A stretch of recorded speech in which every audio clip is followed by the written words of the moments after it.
Any given day I would be dealing with issues of regional law enforcement and ongoing criminal enterprises that the gangs are now engaged in. Then we would also be dealing with jail issues. Medical related issues is a very big concern of ours right now. We really are the largest indigent health care facility in the state of Utah. It's a very diverse portfolio, and any given day I could switch hats between any one of the organizations that we manage. The most common way, of course, is in our school resource program. We have officers in high schools, junior highs, and in the elementary schools here within the county. On our other side, in our drug court operation, we have officers that manage the drug court program here in Salt Lake County, where they deal with about 11 to 1,200 individuals in the drug court program, all of whom, or many of whom, have children. As our officers' goal and objective is to get people into the drug court program, keep them successful in the program, and successfully have them graduate so that the parents of these young people can get off of drugs and alcohol. And we believe that has a huge multiplying effect to the youth of this community. And it's a program we're very committed to. Well, I think the standard way is in our primary responsibility as a first responder.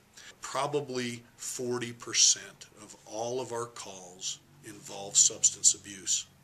Now, it might come in as a domestic, but really the underlying issue is the drug and alcohol problems that are pervasive in that particular home. But it's our officers' job to look at the totality of that family and try and divert them into resources to try and solve the problem. Well, the sheriff is unique in that sheriffs are elected, and as such they need to be very responsive to their constituency. And I would say if people want to engage their respective sheriff, they call that individual or email them. Every sheriff's organization and administration has an ability to communicate with their constituency, whether it's through a Facebook page, whether it's through emails at their office, or whether it's simply to walk into that sheriff's office. The sheriff's role is to serve his or her community. The bottom line is there is usually services available. Sometimes you have to wait for them, sometimes you have to seek them out, but you'll never find it if you sit home on the couch. Raise your kids. What we find is the single greatest factor to criminal behavior and drug and alcohol abuse is lack of involvement by their social network. If the parents are working 20 hours a day and the kids are left home, if there is no time to work on their homework, if there is no time to understand who their network of friends are, the kids are going to drift.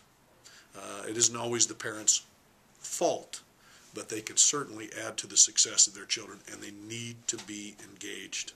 Don't let us raise your kids.